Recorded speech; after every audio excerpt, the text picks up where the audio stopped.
Good afternoon, everybody, and a very warm welcome to this, the last session, I'm sad to say, of our virtual conference. I will hand over to your chair for this session, Professor Gillian Annable, in just a moment. But first, I want to take the opportunity to reflect on an intense and rich week of conference. We're so thankful to everyone who's played a part in creating the debates we've been having. That means our sponsors, of course, without whom no conference at all, including sponsor of this session, SMOOVE, our speakers, and you, our attendees and contributors. We've even spotted a conference cat along the way. We've had the Minister open our conference, and we have our fantastic Chair of COMA UK, Matt Clark, to close it at the end of this session. The conversations in between have been hugely informative to us. We've been scooping in all points made, whether in the chat logs or in the breakout rooms or by the speakers or on Twitter as we've gone along. Please do make use of the feedback survey when we pop that up because we are very keen, as always, to learn what you've been thinking and feeling about this, particularly because it's our first virtual one. I also just wanted to update you on something, which is that we are firming up something we've been in for a little while now with groups, including the ones you see on the screen, something we'll be calling the Sustainable Transport Alliance. The purpose of this is to push forward our shared vision, which is that public, community and shared transport alongside walking and cycling is prioritised and celebrated and developed, so everyone can get access to opportunities and to get around and live by sustainable means. And we're just aiming to do that by cross-communicating, if you like. And we've already seen some dividends from this, that we do share these messages, so let's literally share these messages and these approaches, looking for opportunities where we can collaborate, and being partners together in the run-up to COP26. We have, as we were hearing in a session earlier in conference, just that 1 year to go. I'm going to be watching in the next session, of course. If you do have any questions, pop them in the chat or drop me a line. I'm richard@como.org.uk. But I hope that gives a positive springboard into what is a fascinating session. And now hand over to Gillian as the session chair. Thanks so much. Thank you very much, Richard, and good afternoon, everyone. I'm Gillian Annable, and I'm really happy to be chairing this final session this afternoon. I am also very pleased and very thankful to SMOOVE, who will be sponsoring or is sponsoring this session. So thank you very much, and we'll be hearing from them later on. We have 4 speakers, so you can see these on the slide here. So we have the CEO from SMOOVE, which is fantastic, founder and CEO from Bolt, the mobility advisor and the deputy mayor of the city of Lisbon. So great to get that insight, and the CEO and co-founder of Beryl. So really looking forward to this. And the overarching question for the session is, where do we need to be?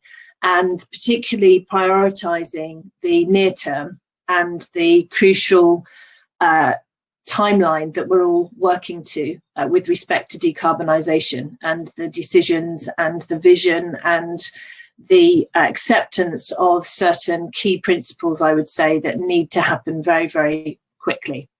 So we will have questions. Obviously, we'll have a good amount of time for questions and answers. So please keep them coming in to make my job as easy as you can, if you don't mind. That would be fantastic. We will now turn over to the speakers. So Benoit, it's you're first up, and it would be excellent to see your face, if possible. Hello, Gillian. Hello. Thank you. Hello.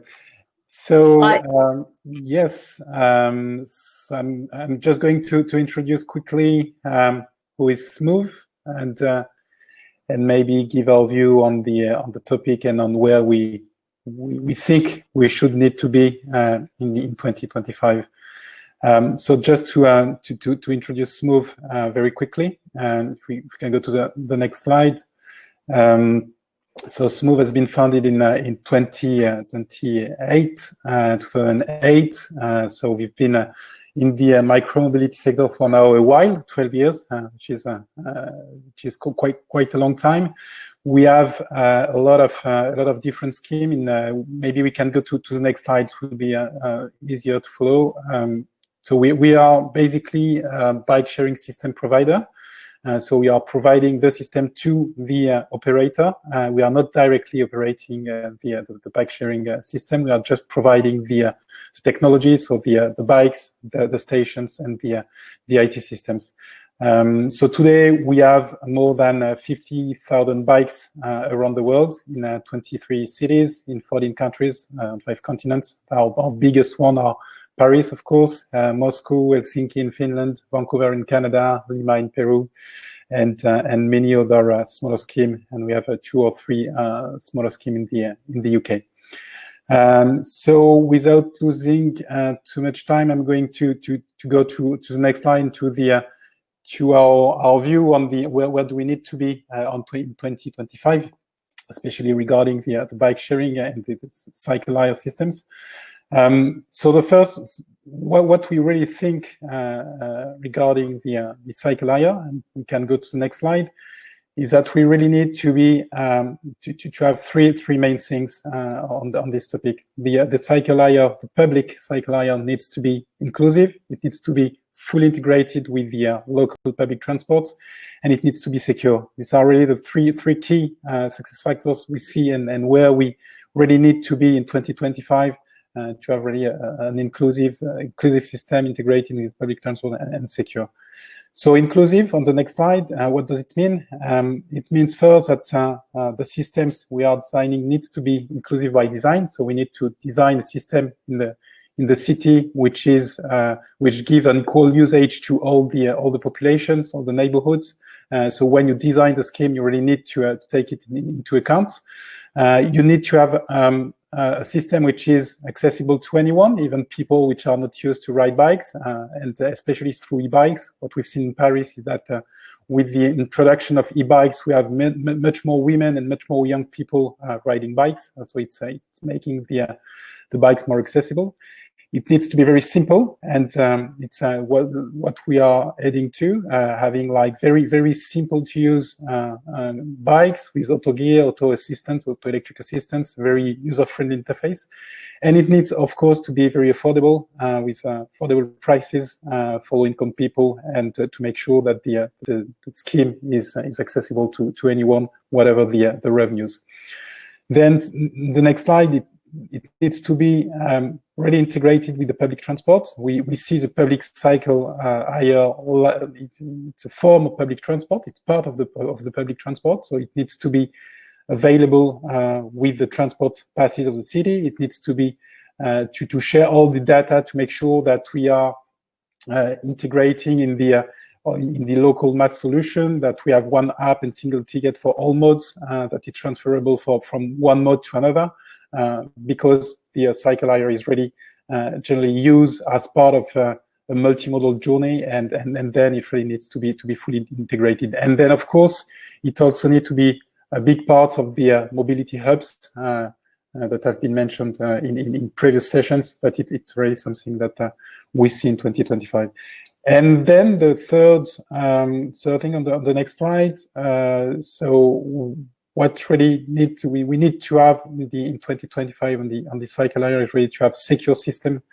You need to have the right balance between the docks and virtual stations. We know that dock stations are giving a very secure system. Virtual station and free floating is much more agile and flexible, but less secure. So you need really to find the right balance between the two to make sure that your system is secure and agile at the same time. And you need to have bikes which are a lot of different lock systems to make sure that your bikes are not getting theft in the streets. And then of course you need to have a very robust hardware to make sure that you are resisting to vandalism, which is one big issue we have in many cities. So here is our view on the bike sharing in 2025 and the three key things we need, where we need to be in 2025. Thank you. Thanks very much, Benoit. It's really fantastic with all of our speakers actually in this session to think that they have experience on the ground in a lot of different jurisdictions. And it just strikes me, you know, one of your early slides was the map of where you're operating. And then you have these three main criteria that are very clear where you're saying we need to get to. Are there particular regulatory regimes or places where the transport system is organised in a specific way that really gets the integration right? Just picking on that one criteria for now, thinking about that interoperability across modes, those one tickets, one apps, and so on. Are there places that are really getting that right, and what do you think the reason is that they are successful? So we have very different and Nico. So yeah, we have several. I have several in mind. The first one that comes to my mind is the Saint-Étienne, which is a small, medium-sized town in France, where we have where the cycle hire scheme is managed by the transport companies, public transport company, and so they have they have succeeded in implementing a mass solution at the local level, where all the different transport systems are integrated into, and this is really what is driving the fact that the cycle hire is integrated within the transport system. It is when someone is really taking the mass solution, the local mass solution, and really integrating everything. So it's I think it's really led by this. It can be the public transport operator. It can be the city. It can be anyone. But once you have someone really leading the mass initiative at the local level, then it's really easier to have a system which is fully integrated. Great. Okay, thank you. I'm sure we'll come on to some more aspects of that in the Q&A. So just a reminder to everyone to please keep the Q&A coming. We're just going to have one question after each speaker, but then obviously a longer session later on. So thanks again, Benoit, and hear a bit more from you in a little while. Okay, there was a different order of speakers on the slide to the one that I have on my list. I can't remember what was on the slide, but I'm actually going to ask Philip if he would come next. That's great. And Philip, I know you don't have any slides, so I'll disappear and we'll be over to you. Thank you very much. Yes, apologies, I don't have any slides, so I'll just give you a brief introduction to who we are and give you some views on where I think we might be aiming for in 2025. So just by way of an introduction, Beryl are the UK's largest dedicated bike share and micromobility company, and we deliver shared micromobility systems in partnership with towns and cities in the UK. We do this in two ways. We operate our own systems where we own the relationship with the local authority and the rider, and we deliver those schemes in partnership in places like Watford, Norwich, Bournemouth, Christchurch, Poole, Hereford, a few other places.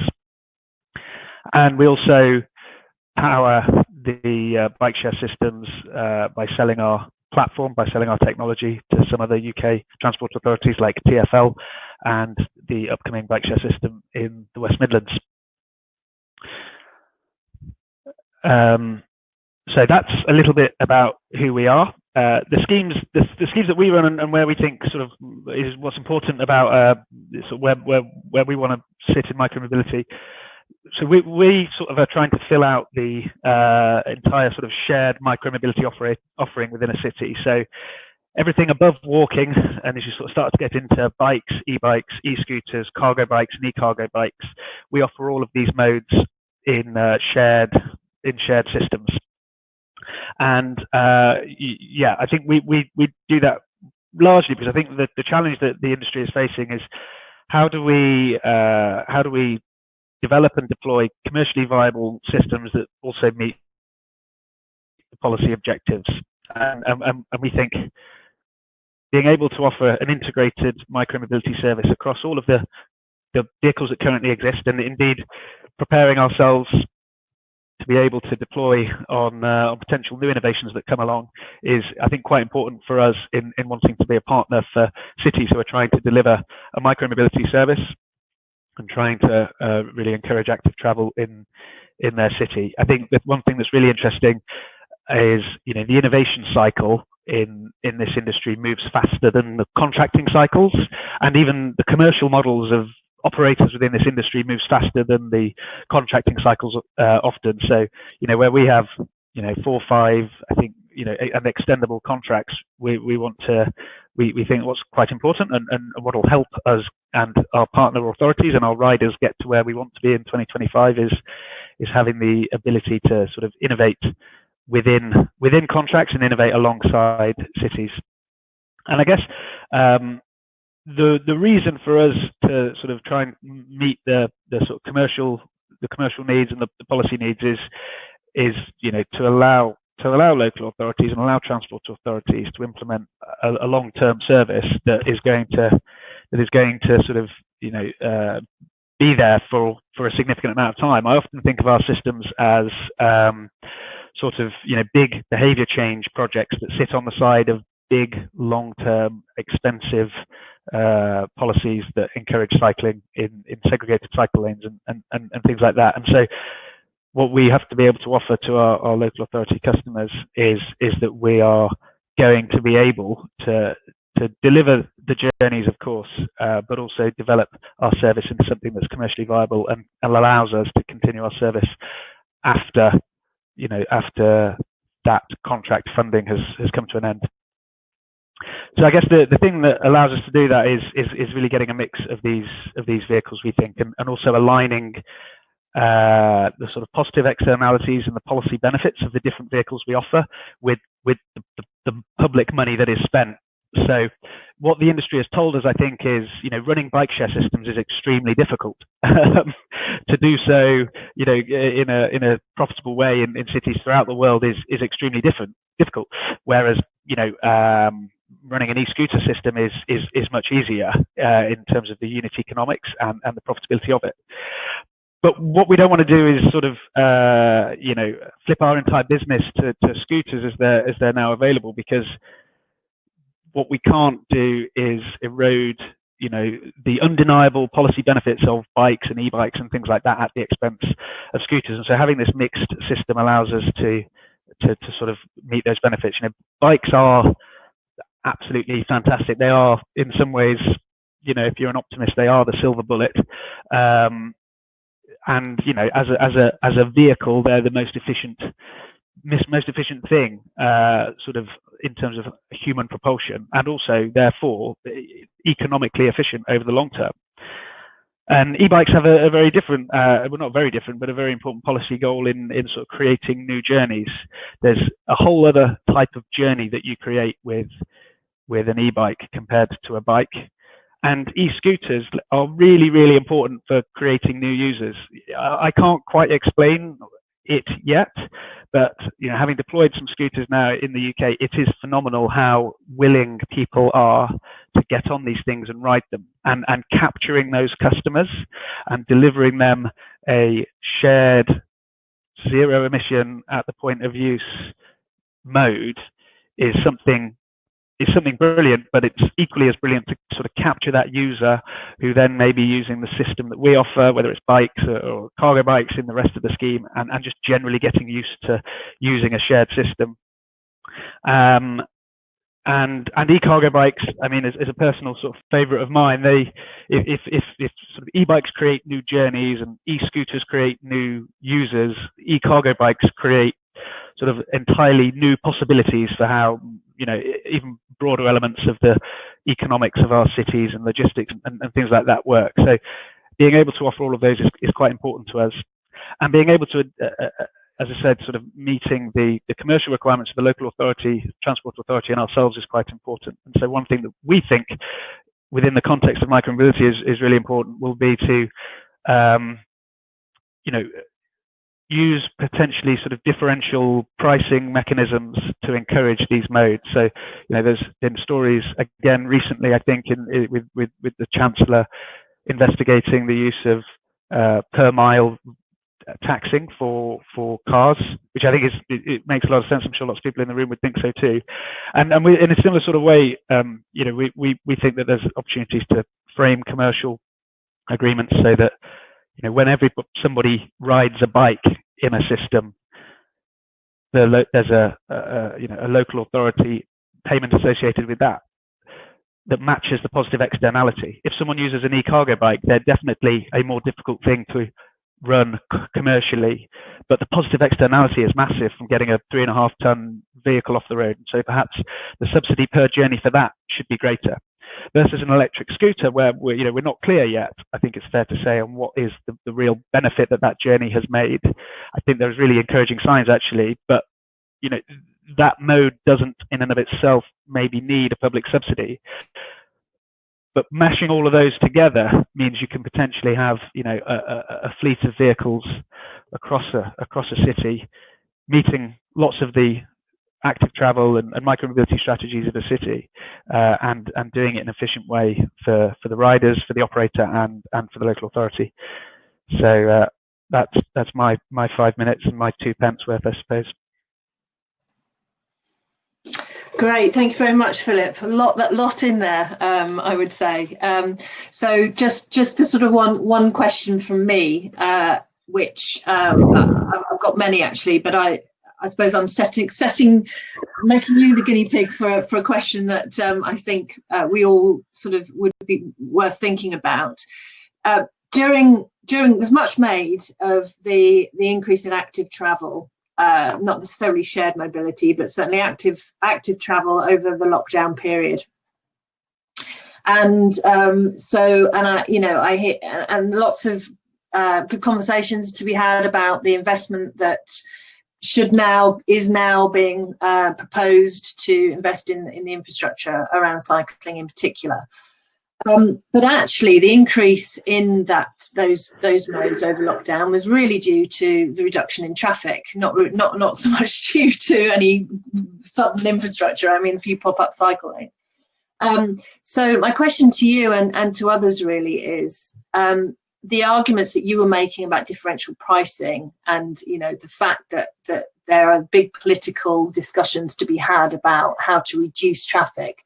What can organisations like yourself really do to get involved in that debate, to shape that debate with policymakers at whatever level? Yeah. Okay. So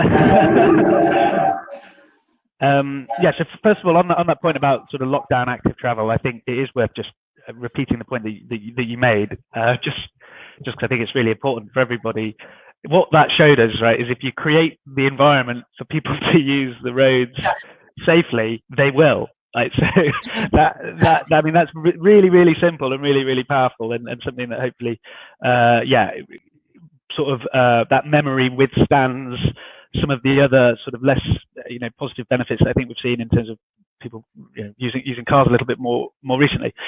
But in terms of the more difficult question, which was what can we do to sort of help? I think it was what can we do to sort of help shape policy positions on encouraging active travel.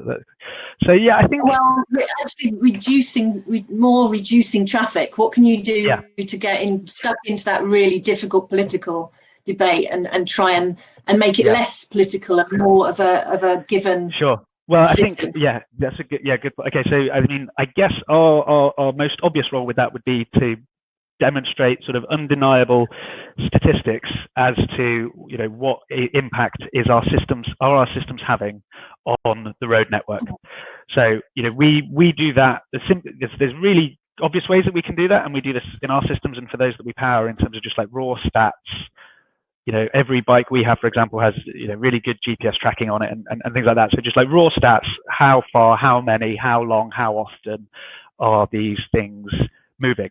And I also think is a really important point there is like if you're procuring a public bike share system, like try to put your incentives on that outcome. It doesn't benefit anybody having a well-stocked docking station, for example. It benefits people if people are using that bike. So you can definitely flip your commercial incentive to the ride now rather than the docking station because of the technology that can go onto a bike and things like that.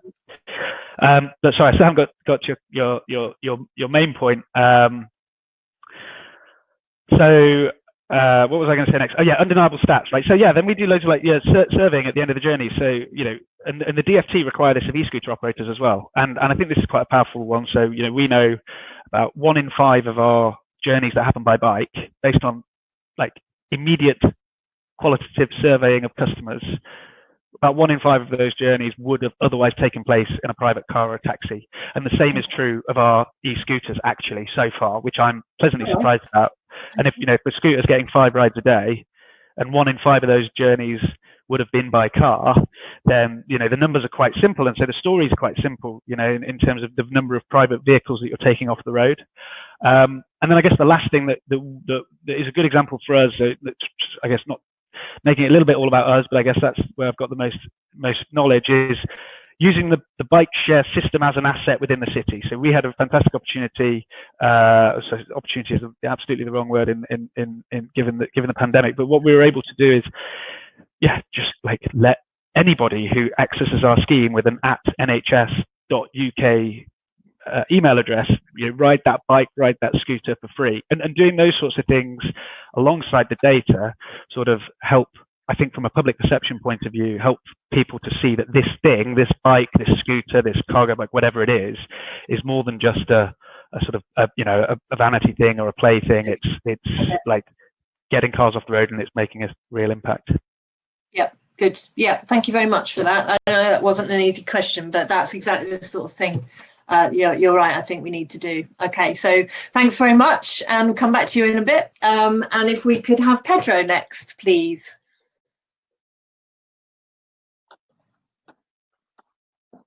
Hi there. So can you hear me? Yeah. So let me just turn on the slides. Yeah, here.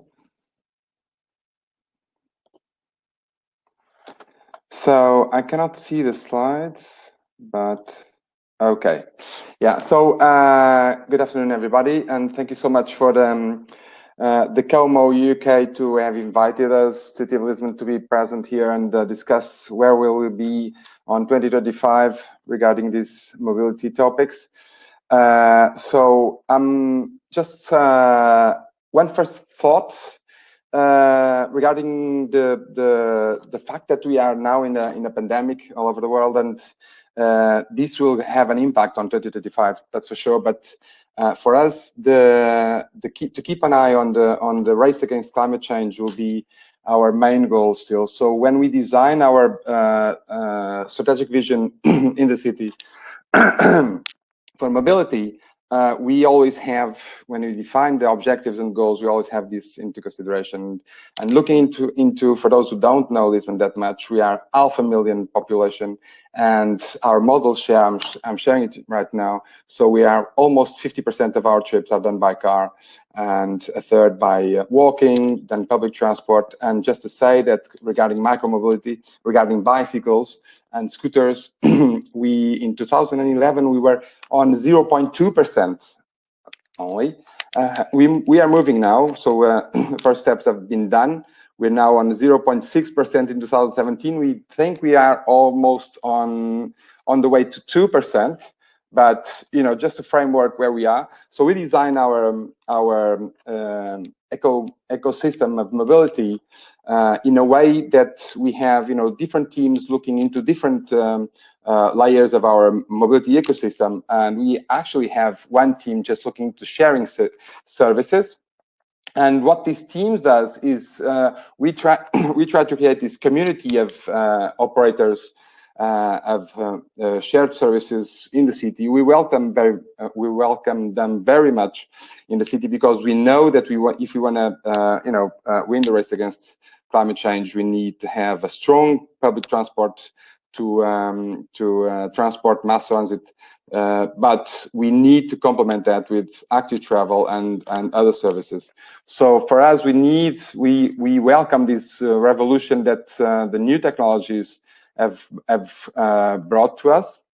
And just to give you an overview, we did our first trials with the car sharing scheme, a very small one, public-based, on 2018. That was very interesting to do. It was very just a pilot, but then we for the next 6 years nothing really happened. In 2014 we got another car driving company came to us and said we want to have some cars on the city. Then Uber came along. And when things started really to get, busy in the city was around 2017, when we got our own station-based bike sharing system in the city. And by that time, we, make it public that we're making a call on the private sector to come and operate car sharing, moped sharing, bike sharing services into the city. So we got some private operators to come, and we start having a sort of a fleet of shared vehicles on the city. This then we had e-scooters coming along. This was a very mad period. From October 2018 until the summer of 2019, we got talks with almost 30 companies of scooters. We had meetings with them every day. A new company would come to the city. We peaked in May 2019, where we have almost 7,000 scooters, along with 360 cars, 900 mopeds, and 1,500 bikes, which for 500,000 cities is not a small fleet. And this was very, the peak of it. Then winter came along. And just before COVID struck in, we were with already a smaller number of operators and a smaller number of vehicles. And then COVID struck, and only 2 of these operators stood. So our municipal bike sharing scheme, we made them stay in operation, mostly to provide a connection between supermarkets and pharmacies and the people which were at home. And also a small operator on moped kept 100 motors, and then the ride-hailing vehicles also were running.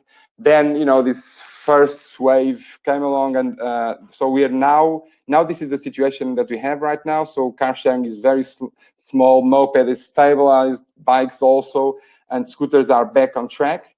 We had several operators leaving the city. We have also several operators coming out. The last one was Bolt.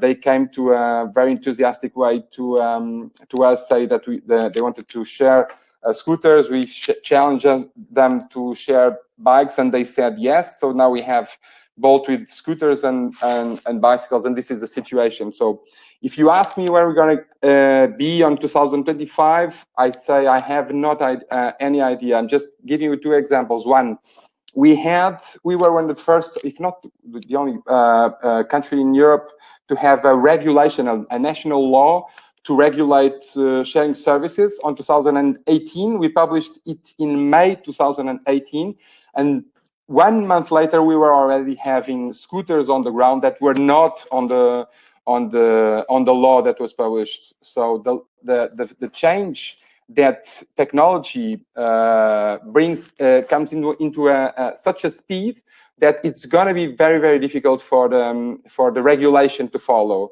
So what we are now doing is just, we know that this is changing very fast, and we're just surfing the wave and getting prepared. So we're building infrastructure.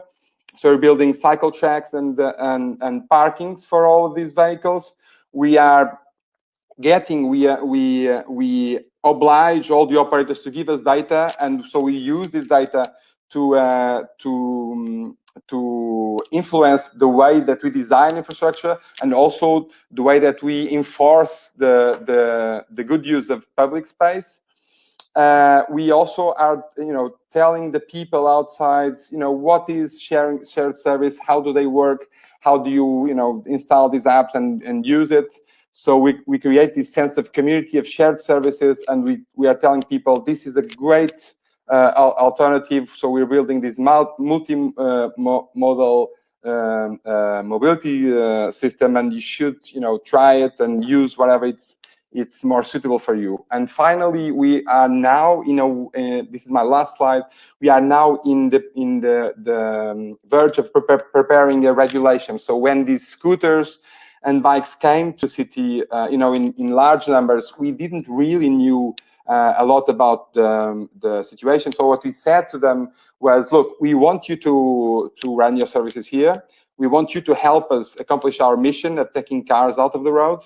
But we don't really know your service. Actually, they didn't also know very much. So what we decided to do with them was to define a set of rules that we signed the memorandum of understanding. We designed this memorandum of understanding in 2019 with the few rules that we thought would be interesting. We kept on talking with all the operators and changing these rules along the way. And 2 years gone, we now feel that we know enough. So we are starting to work on a dedicated regulation. Just one last thing to say, that in the beginning, when the scooters operators came to us, they said, please do not regulate, please do not put caps on number of scooters to be out there. And now these operators are changing their view as well and saying, please, this is too much competition. We would prefer you to regulate and just attribute 2 or 3 licenses to 2 or 3 of us, and we prefer to invest in the city, knowing that you're going to be stable for 2 or 3 years, than to be, in such a ups and downs situation. So this is pretty much what we have been doing. So we're now starting to do this, to write down this regulation, looking at what other cities are doing, namely also London, Paris, and Rome. And we belong to a series of networks of cities, and we have a close relation with all the operators and the other stakeholders, and we're designing it in order for us to have them operating in a quality base in the city, but also making their businesses profitable. So I'm not sure if I passed on my 5 minutes. That's absolutely fine, Pedro. That's fantastic. Thank you. Right. I mean, you've done such an amazing job at really not that in a way we didn't know this, but really capturing that dynamic situation and that speed of change and that need to be flexible as authorities involved in the planning. And the other thing that strikes me is to be a little bit provocative. You've been really, it sounds to me, the way you've sold yourselves, if you like. You've been very flexible. You have tried to accommodate the changing situation. You have continued to put infrastructure in. So what I'm going to ask you is, and now is your chance, okay, to be really honest, what could the operators do better to work with you? What is it that they kind of perhaps get wrong or could do in terms of their planning and their communication with you guys? Okay, so let me tell you that we have, because there are so many, but also because we really want to create this sense of community, that they all together, they are not, stealing customers from one another, but getting into this 50% pile of car users and taking them from there, and we try to use market segmentation to do that. So what we do is we actually invite all of these operators to the same table. We have meetings every month with all of them. In peak time, we had more than 40 people at the same table. And what we say to them is, bring to us to the table, to the agenda, your problems. We will help you solve your problems and make your business more profitable. But we will bring our issues also to the table, and our issues are mainly 2. One is safety. So we're very concerned about the safety, not so much about the safety of the people riding the vehicles, which is also of some concern, but most of it, the safety of people that use the sidewalks, because we know that free float services, usually vehicles stand up to go to the sidewalks and be parked there. Some people even ride them on the sidewalks, and we have this major problem, mainly with blind people and almost blind people that find it very difficult to deal with them, and they don't even take any profit out of the system. So this is one of the big things, and the other thing is also to do with this is the abuse of public space that free float operations sometimes have. So what we are now pushing into is to work with these operators in order to have a very dense parking network in the city. And if we have density enough, we're going to tell them, you have to force your customers to log out only when they are in a parking place and not anywhere. But we understand that free float is important, but if we have one parking place between every 2 corners in every street, then there is no excuse. So that's where we're working on. Okay. All right, great. Well, if you think of anything else that you feel you need to say on that, as we've got lots of operators around, then you can say so later. So thank you very much. Sure. And that leaves us to speak to Marcus, who I know has been having some audio problems, but hopefully he is available to speak with us now. Great. Hi, Marcus. Great to see you. Yeah, so over to you. Thanks. I'll share a few slides as well for background. Just a moment.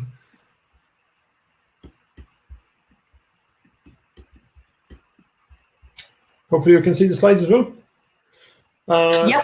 So overall, I'll briefly talk about Bolt and then where we see the future mobility heading in Europe and specifically in the UK over the next 5 years. So for a quick background, we started the company in 2013 in Estonia. By today, I'm proud to say we're the leading mobility platform in both Europe and Africa. We have more than 50 million customers signed up to this platform, over 35 countries, where we now offer various services, everything from ride-hailing, which is the first product that we launched, all the way to scooters and e-bikes and delivery services. And we're very, very excited to look at where Europe is going and actually how quickly already the world has changed over the last 7 years. So overall, what's our vision and a bit of numbers about the scale is that, as mentioned, we have tens of millions of customers on the platform already. But what's really driving that is that we aim to have the best value proposition for anybody who needs to move in a city. And what we've identified, a few things that really matter and haven't been there yet. Number one has been affordability. Because ultimately how we see it is that people are generally using cars very much because of also just economic reasons and the convenience of using it. But we think that we've now hit this inflection point where actually shared vehicles can be cheaper than using your own car at the similar convenience level. And actually what we're doing now in 2021 is that we're bringing more than 130,000 electric scooters to cities across Europe at extremely low prices that people can actually use and actually switch over from other modes of transport, with our average ride being valued at about 1.2 pounds from this season, for example, and we expect to keep that and even lower prices going forward. So really very, very affordable rates for quite long scooter trips. In addition to the scooters, as mentioned, we are also operating e-bikes, doing that at the moment in the first 5 European cities and bringing that to more markets as well. And then specifically in ride-hailing, that's the only product we've been operating in the UK for the last 2 years. Until now, only in London, but also looking forward to bring that to more cities. Where again in London we have more than 2 million customers who've already used the service. So we see very, very quick adoption by bringing just a more affordable service to the market.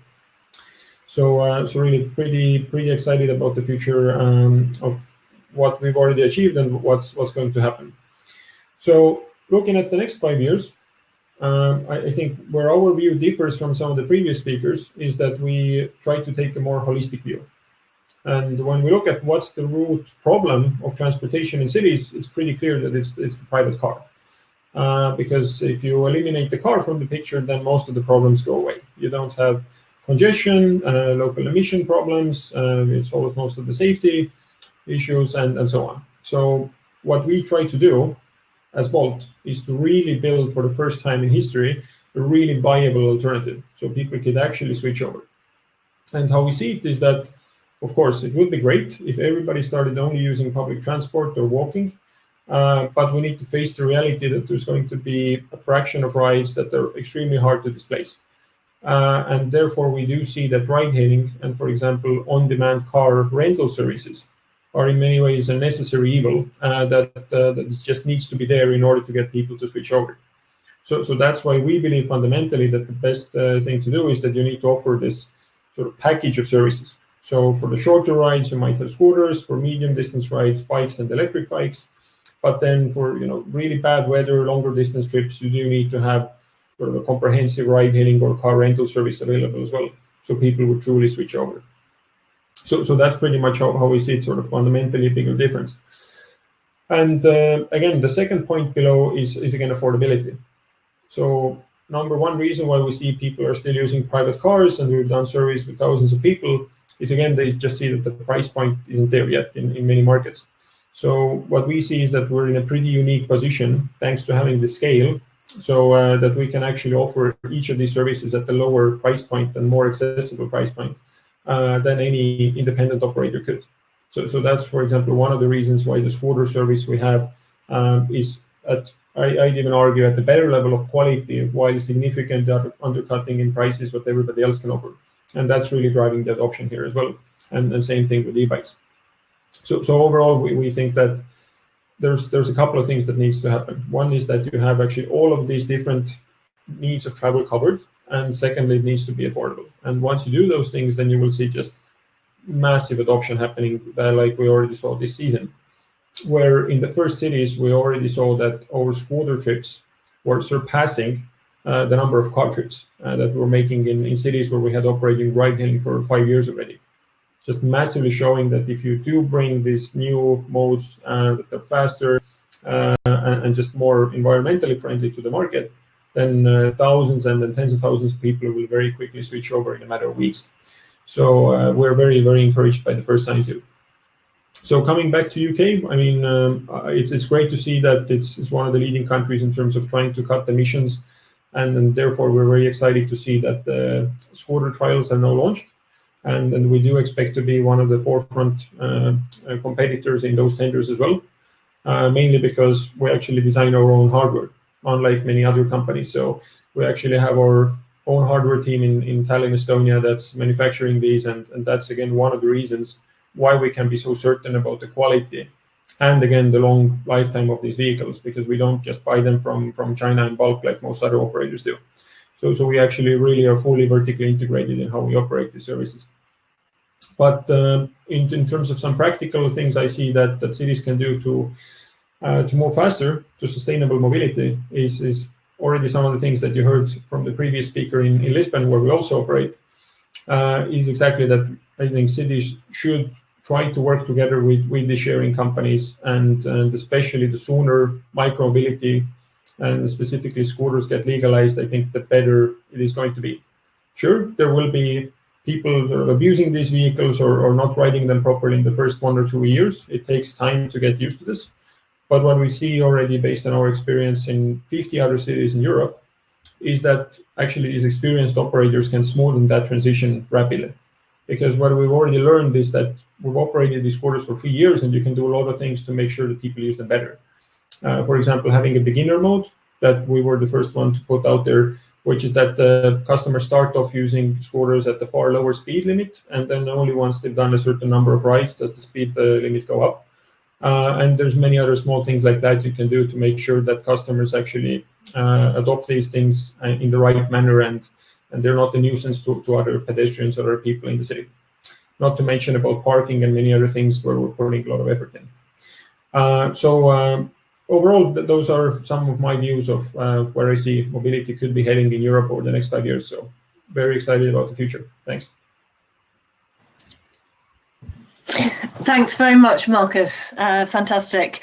I'm just before we kick off with the general Q&A, again, in the spirit of sort of asking a challenging question to set up a few debates for later. And you can keep your video on if you wouldn't mind, Marcus, just for this bit, if that's okay. Great. One of the things I really wanted to ask you was, you mentioned some well, many stats in what you've said, and we're very positive about the degree to which users of the system tend to come from previously using cars.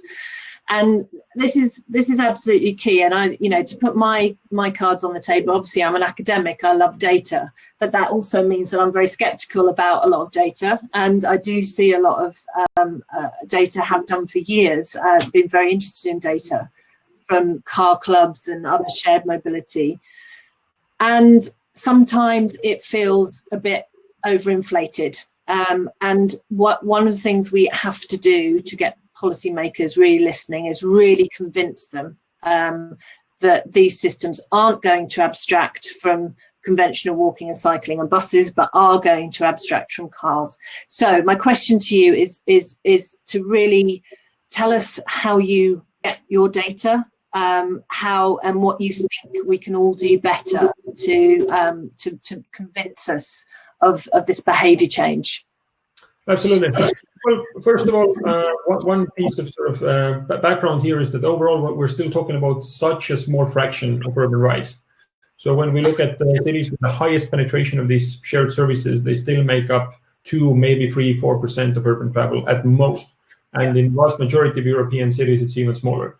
So therefore, sort of understanding what's the cannibalization between different modes is always pretty hard to do because you don't really have like the full context, and people anyway shift over just a tiny fraction of the rides.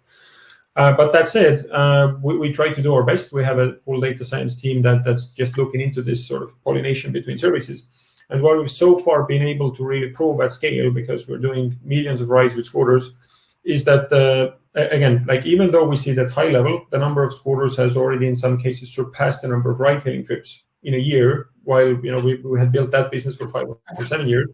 What we can so far truly prove is that we've been able to reduce the car-hailing trips by about 10 to 15%, depending on the sort of use case or distance of the ride and user. How much we can sort of further prove that remains to be seen, because again, we're small numbers. But that's, I think, already a pretty promising start, considering we were only running scooters in most of the cities for the very first season. So it's also it will take time for people to get used to them. And what we only see is, of course, the cannibalization of ride-hailing. We don't know how many other trips they didn't do or were shifted over. Okay, thank you. Yeah, appreciate that answer. Okay, great. If everybody can put their videos and mic on now, that would be great. And I'm going to do my best to have a look at some of the questions in the chat function. And there are quite a few, I'm pleased to say, and sorry to all you listeners, attendees out there if I kind of miss any key questions. So I have spotted a couple of different themes. I'm going to actually start off with the announcement that we heard right at the very beginning of this session from Richard about the formation of the Sustainable Travel Alliance. So this will be different in different contexts where there are NGOs, etc., that are working hard to further the sustainable transport cause in a variety of ways. But what we have here is a very important, well, I hope it sounds like a very important coming together of pressure groups and bodies to try and really promote all of the things that we've been talking about.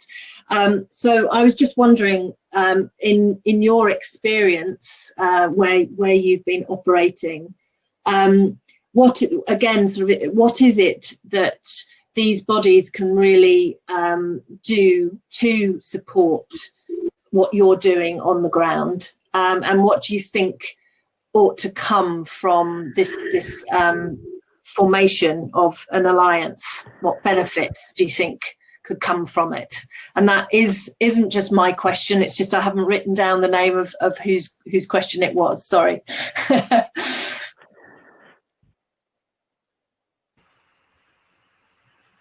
Sorry, I had an audio issue if the question was directed to me, sorry.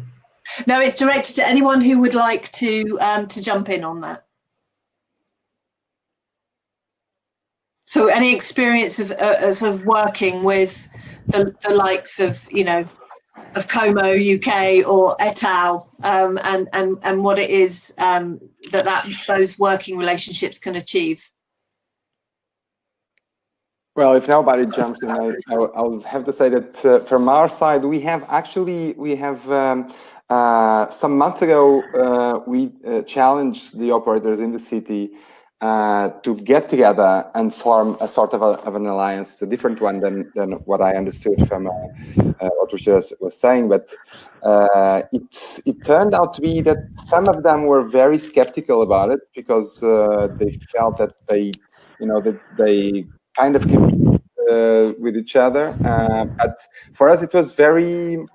We thought about it as a good idea because there are some scale benefits that you can take out if you have, common teams that are, reallocating scooters or vehicles, or if you have, teams that have to deal with, for instance, we have problems of, vandalism and stealing. There's a bit, each operator is playing their own on their own, and I think that this could be a good solution, but for some reason they didn't found that so interesting. We managed to get them to work together in several issues because they like the fact that the city is a regulator. So when you call them, they sit together, they listen, they don't talk too much, they listen, then they come afterwards and say, well, we listened to you, your suggestion there, and in our opinion, we could do that like this. If the other ones go along, we'll be on top of it. So yeah, we feel that alliances could be very interesting, depending on how you can regulate them, because in the end they're still they feel that they are competitors. But in all the other businesses, like you have alliance of shoppers, you have alliance, of banks. Everybody gets allied when you need to defend your own business. Yeah, so I think it's a great idea. Mm-hmm. Yeah. Any other thoughts on that? I guess I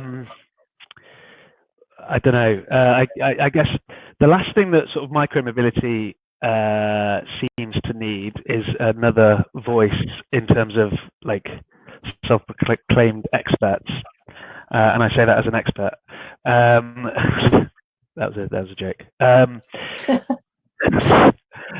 But I think there is a really there's obviously a really and I think that's a really good point. Like they're going to exist and they should exist. So I guess my sort of selfish thing I'd say on this is just sort of what would be the priority for what these organized these sorts of groups are trying to achieve. And I think there is an incredible opportunity at the minute. Even just in the UK, there's sort of New Towns deal, high street funds, transforming cities funding.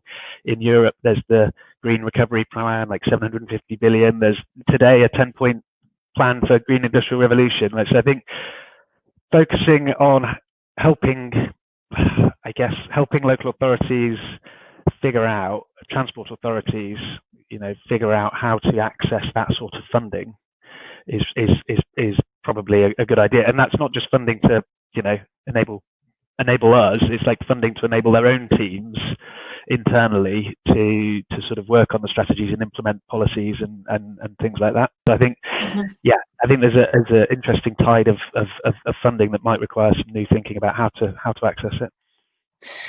I think that's interesting. I think there are some real, not only are there these pots of funding, but these pots of funding are themselves tied to some grand challenges, societal challenges that we have. And so the idea here is to keep the eye on those prizes and to work together towards those prizes. One going on to another question now, but just making the link. I think one of the sort of alliances that perhaps hasn't been spoken about entirely specifically is the alliance between the micromobility operators in whatever guise they're taking and the conventional public transport operators, which can again end up being a competitive situation. So one question we had was whether or not, how is that playing out, that integration between the old and the new in terms of non-car modes, And are the conventional modes evolving in any way in this new digital, shared, flexible world? Is one set of evolutions actually impacting on the conventional public transport systems? Well, go ahead, Bernard.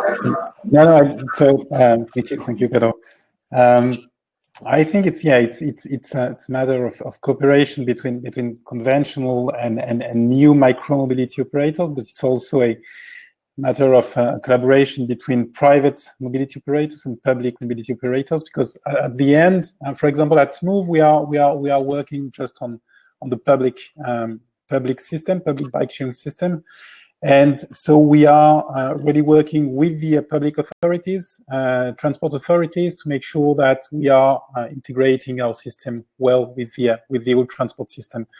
And it has a very big impact on the way we are designing the system, because we see, for example, that all the bike stations you have near the train station are always full or always empty. So this kind of stuff, you really need to design a scheme which is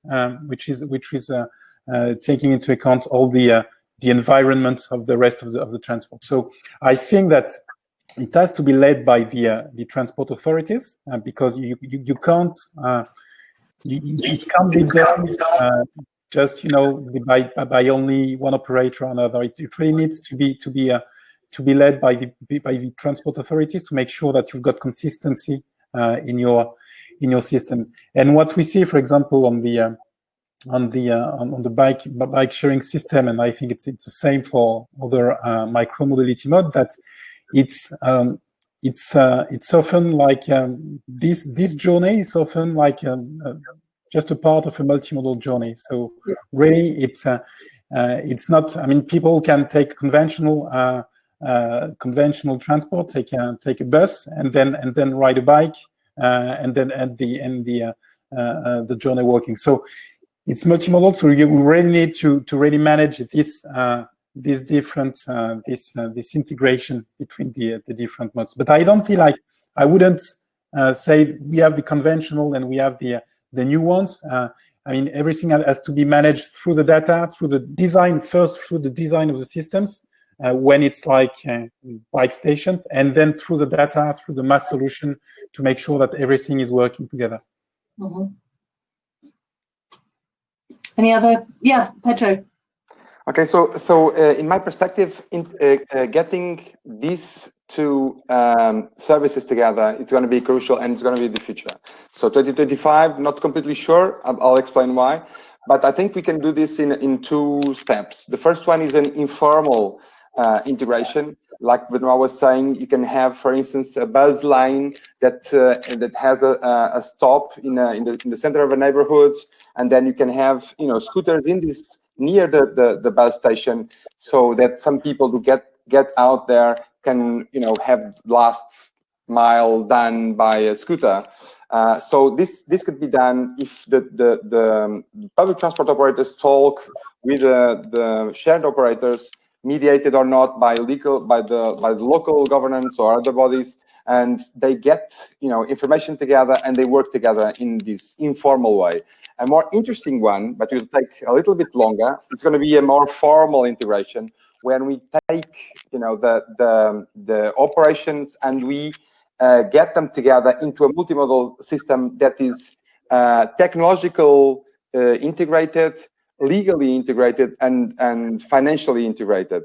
And technological means that you need to have mass solutions that allow you to access the information, access the trip, calculate the trip, and get and buy the trip from the beginning to the end. And so you need integration from the technological point of view.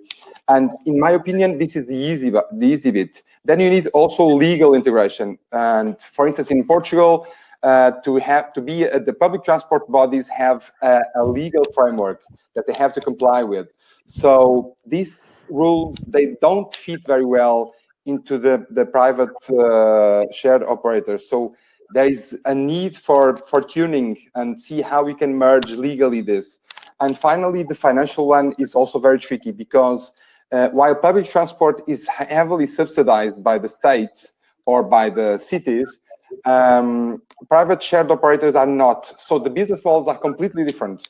And so what I can offer, for instance, in Lisbon, we have a 30 € monthly ticket that allow you to go on all the public transport system, which is a great, for our perspective, it's a great product. But if we want to add on the top of this 30 € another 10 € so that you can integrate shared services, that will not be a lot of trips on scooters or car sharing or mopeds. So we need to subsidize, or at least co-subsidize, the shared services if we want to have this kind of solution. Or it doesn't mean that this subsidy has to be from the government, but it can be from other sources. We have to think about it, because it's not going to be easy also to get this money to the services. But I think there is a way to go. It will have some work. We have some work ahead. Thanks, Pedro. Just moving on very slightly and thinking about things from the consumer's point of view, so from the user's point of view. Pedro, you, well, all of you really have talked about how quickly things are moving and just the continual change and innovation that's happening and having to happen. If you think about that from the perspective of a resident, a user, how do you think we can help them cope with these changes? I mean, is this not just a continually confusing set of things to have to navigate for them? So what is it? What are any of you doing to perhaps, think about things from their point of view? How can you mitigate this? Any thoughts?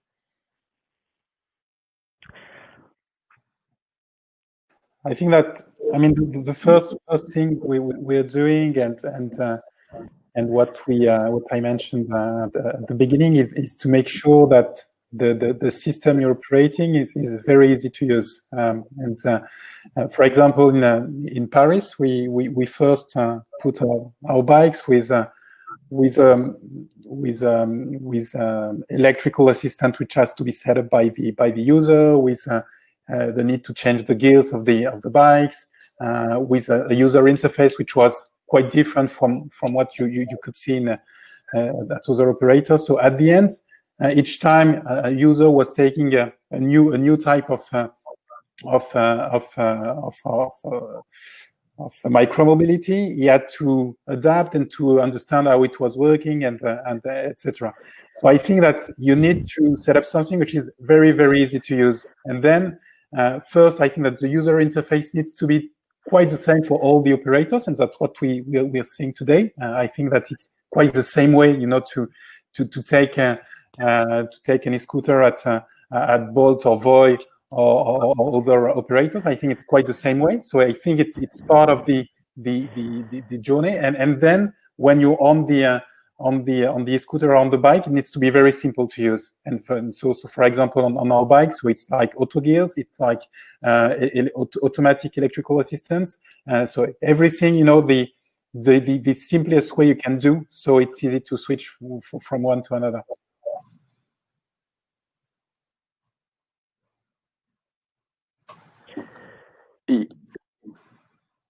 Yeah, go ahead, Philip. Yeah, I guess I'd agree with that. I guess sort of trying to be as simple as possible is really important, and also like and sort of non-technical solutions. Like I guess we have to make it really simple for people who are not our customers. To Marcus's point, like most people are not our customers by a long, long way. So let's make it as simple as possible for those people who are living in a city and who aren't going to be our customers. So yeah, thinking about how we do operate on street and how we allow people to access the vehicles. Obvious points around like parking and making sure that they're not like free floating and things like that, but going one step beyond that and thinking about what utility you can add to the public realm with your parking locations and what sort of demonstration you can do with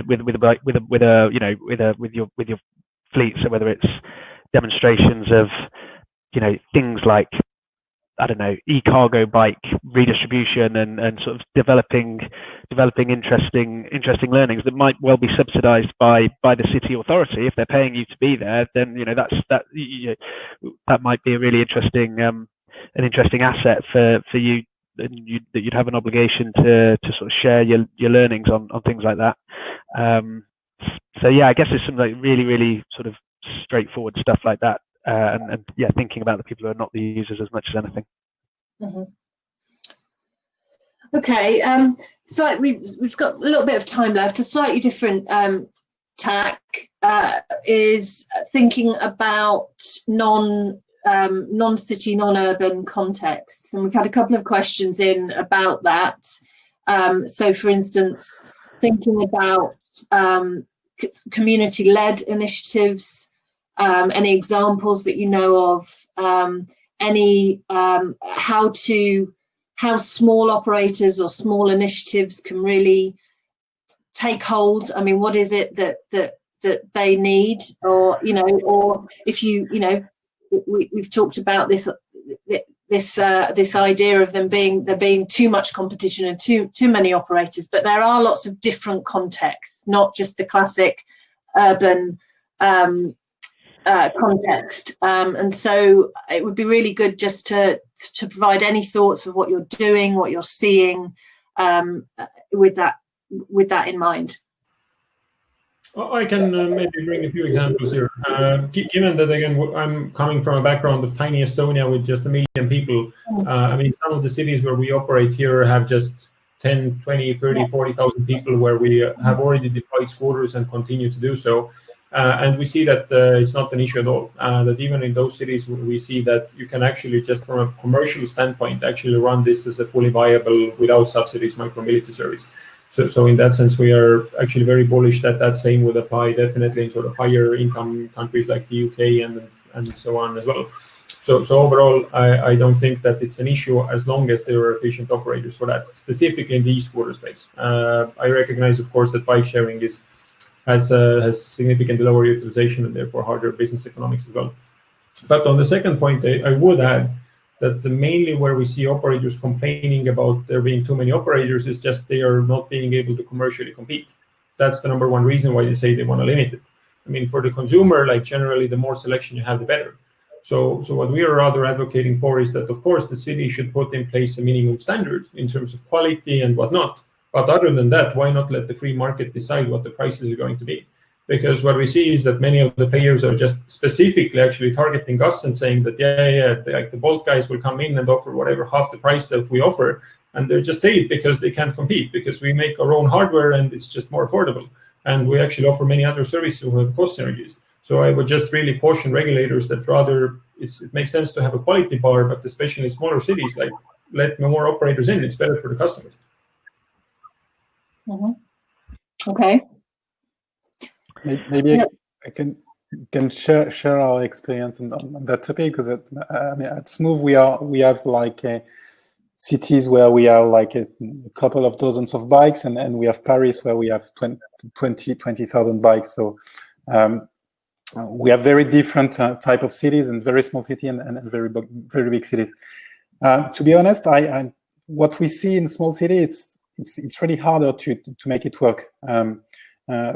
Just to give you a number, in Paris, an e-bike is having like 15 rides a day, which is a lot. In the very small city where we are, it's like 1 or 2 rides a day, which is very small, and it's hard to have something which is I would say not profitable, but which is hard to run without a lot of subsidy from the local authorities.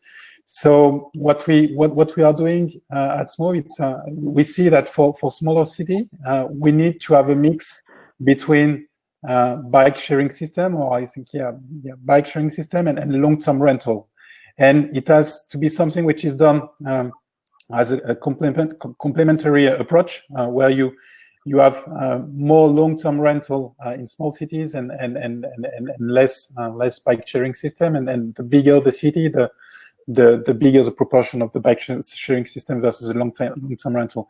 But when you are in rural zones or very small cities, I mean, for us, what we see is that bike sharing systems are not working. I mean, it's really very expensive for the city and not very used.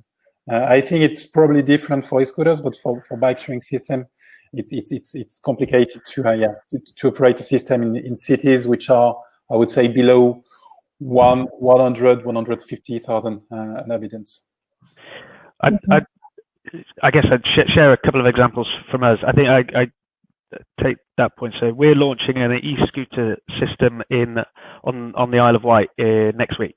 So that's obviously quite a rural area, and I think for e-scooters it is eminently possible, and it is part of a trial. It's part of the DFT trial, and so let's sort of see how it goes. But if the ridership is anything like we get in other cities like Norwich, like it's definitely viable in a small rural place like that.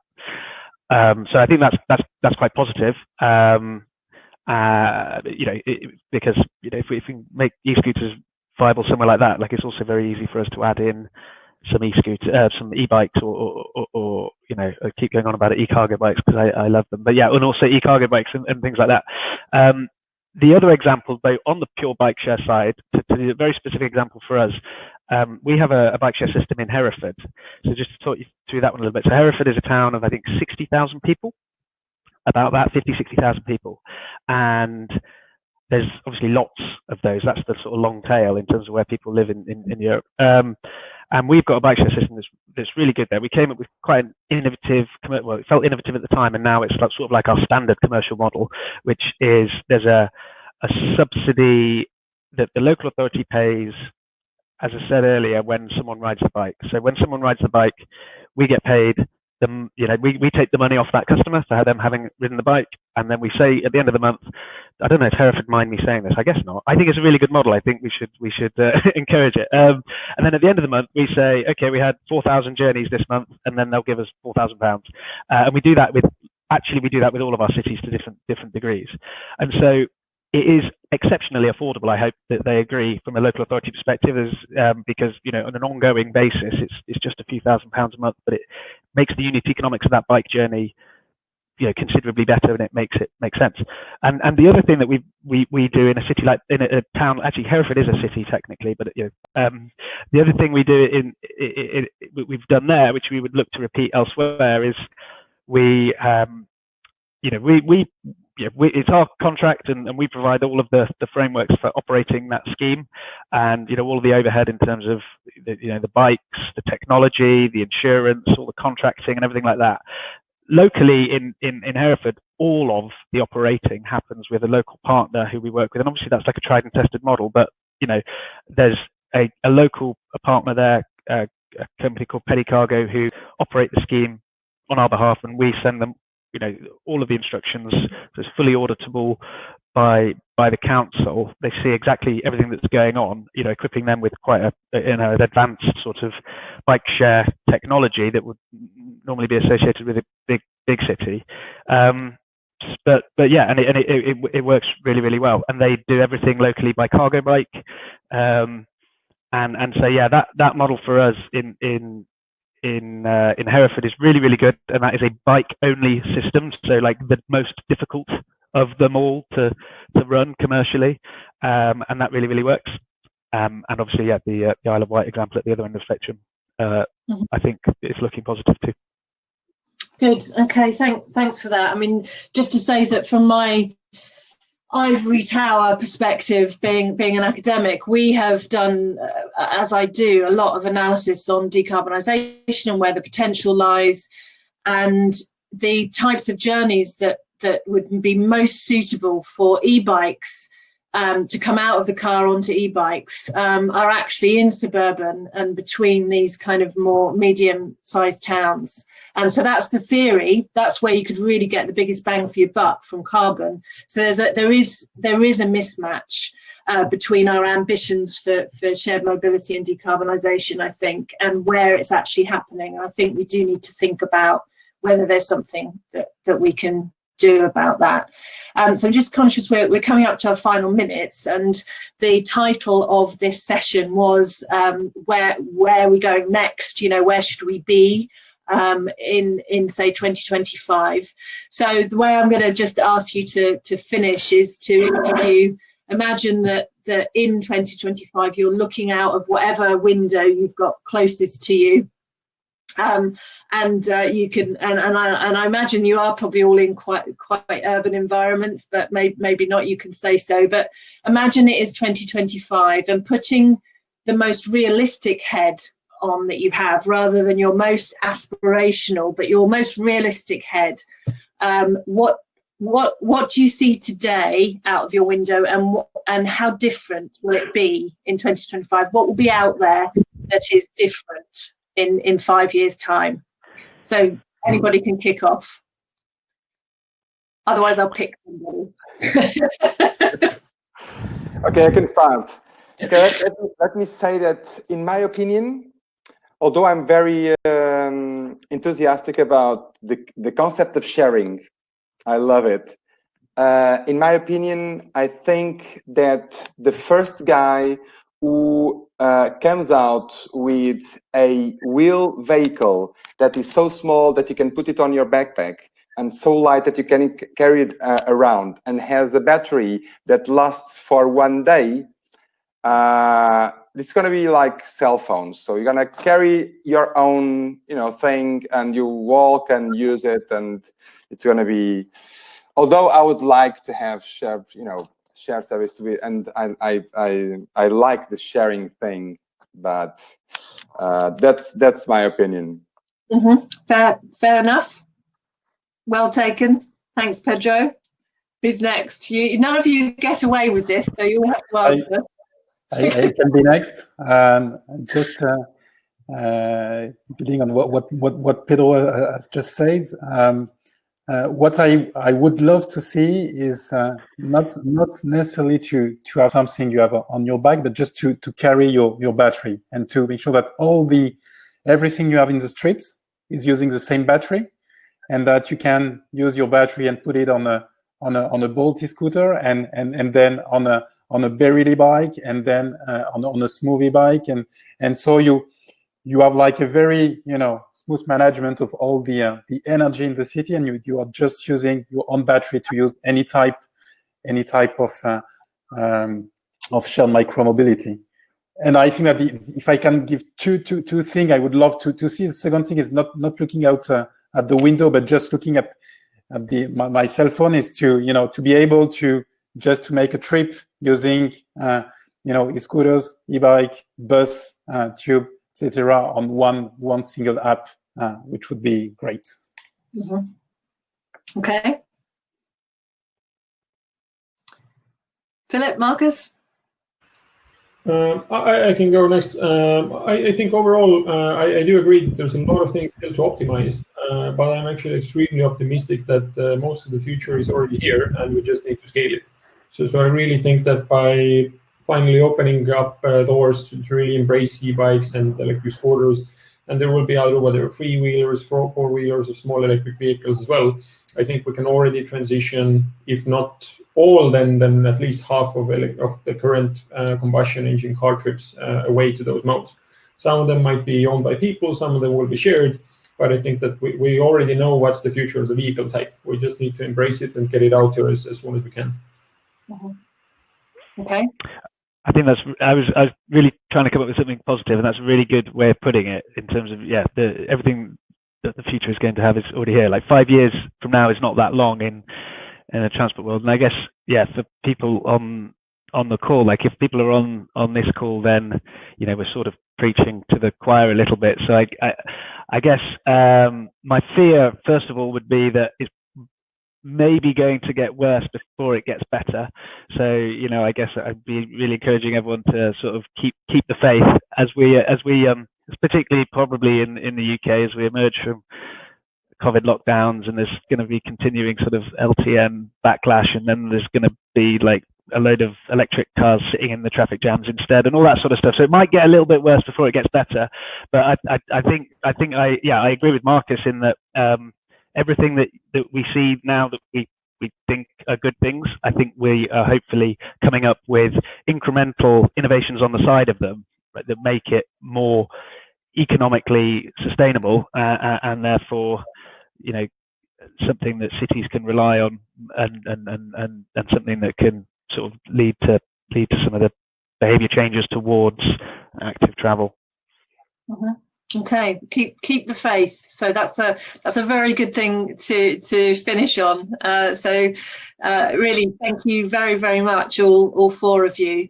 And I would also like to thank you, everyone that's contributed to the chat, and apologise if I didn't do your questions justice. For the more specific questions, I would imagine that our speakers would be happy to field some of those questions in other ways. So thank you very much for that.